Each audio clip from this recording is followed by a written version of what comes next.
ഒരു താഴ്വര മുഴുവനും തങ്ങളുടെ ശാരീരിക വലിപ്പം കൊണ്ട് നിറഞ്ഞിരുന്ന സമൂദ് ഗോത്രമെങ്കിൽ അവരുടെ ഇടയിലേക്കാണ് മഹാനായ സാലിഹ് നബി അലൈഹിസ്സലാത്തു വസ്സലാം കടന്നു വന്നത്. വേണ്ട വേണ്ട, അല്ലാഹുവിന്റെ അടയാളങ്ങൾ നിങ്ങൾ തിരസ്കരിക്കണ്ട, അല്ലാഹുവിന് സുജൂദ് ചെയ്യണേ. നാളെ മരണത്തിന് ശേഷം പരലോകത്തിന്റെ സ്വർഗത്തിന്റെ വാതില് നിങ്ങളുടെ മുമ്പിൽ തുറക്കപ്പെടുമെന്ന് പറഞ്ഞപ്പോ സാലിഹ് നബി അലൈഹിസ്സലാത്തു വസ്സലാമിന്റെ മുമ്പിലേക്ക് കടന്നു വന്ന് സമൂദ് ഗോത്രത്തിന്റെ നേതാവായി കടന്നു വന്ന് നമ്രൂദ് കടന്നു വന്ന സമൂദ് ഗോത്രത്തിന്റെ നേതാവായി കടന്നു വന്ന എതിരാളിയായ ആ മനുഷ്യൻ വന്നിട്ട് ജനങ്ങളോട് പറഞ്ഞിരണ്ട, സാലിഹ് നിങ്ങളെ മാടി വിളിക്കുന്നത് ഇത് ഈ ന്യൂ ജനറേഷനുമായിട്ട് ഏറെ ബന്ധമുള്ള ചരിത്രമാ. അള്ളാന്റെ ഖുർആനുടെ ചരിത്രം പറയുന്നത് എന്തിനെന്നറിയോ? അത് ആസ്വാദനത്തിനല്ല, അത് വെറുതെ കഥാകഥനങ്ങൾ പറയാനല്ല. ലഖദ് ഖാന ഫീ ഖസസിഹിം ഇബ്റത്തുൽ ലിഉലിൽ അൽബാബ്. ചിന്തിക്കുന്നവർക്ക് ദിട്ടാന്തത്തിലൂടെ പഠിച്ച് പിന്തിരിയാനാണ് ഖുർആനിൽ അല്ലാഹു ചരിത്രം പറയുക. മഹാനായ സാലിഹ് നബിയുടെ മുമ്പിൽ വന്നിട്ട് സാലിഹ് പറയുന്ന സ്വർഗം മരണത്തിന് ശേഷമുള്ള സ്വർഗമല്ലേ, എന്നാൽ നിങ്ങൾക്ക് ഞാൻ എന്റെ മുമ്പിൽ സുജൂദ് ചെയ്താൽ നിങ്ങൾക്ക് ഞാൻ ഇവിടെ വെച്ച് തന്നെ സ്വർഗം ഉണ്ടാക്കി തരാമെന്ന് പറഞ്ഞ് സാലിഹ് നബി അലൈഹിസ്സലാത്തു വസ്സലാമിനെതിരെ നിൽക്കുമ്പോ എന്റെ പ്രിയപ്പെട്ട ചെറുപ്പക്കാരാ, അഭിനവകാല ന്യൂ ജനറേഷൻ എന്ന് പറഞ്ഞാൽ എന്താണെന്നറിയുമോ?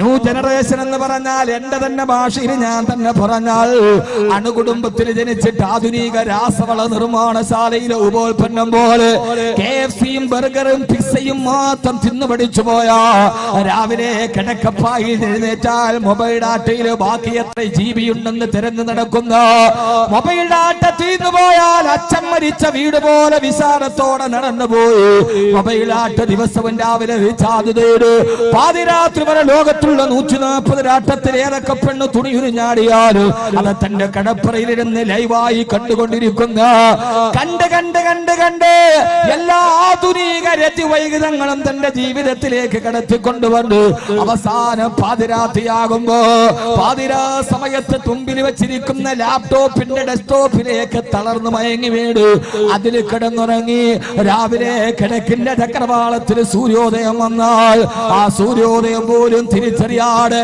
മധ്യാഹ്നത്തിൽ ഉറക്കമെഴുന്നേൽക്കുന്ന ആധുനിക ന്യൂ ജനറേഷൻ ചെറുപ്പക്കാരോട് ഞാൻ പറയാ, മതപ്രബോധകന്മാർ അതിനെതിരെ പ്രതികരിച്ചപ്പോ പ്രബോധകന്മാര് അല്ലാഹു സുബ്ഹാനഹു വ തആല പ്രബോധകന്മാരെ പറഞ്ഞു വിട്ടതെന്തിനാ?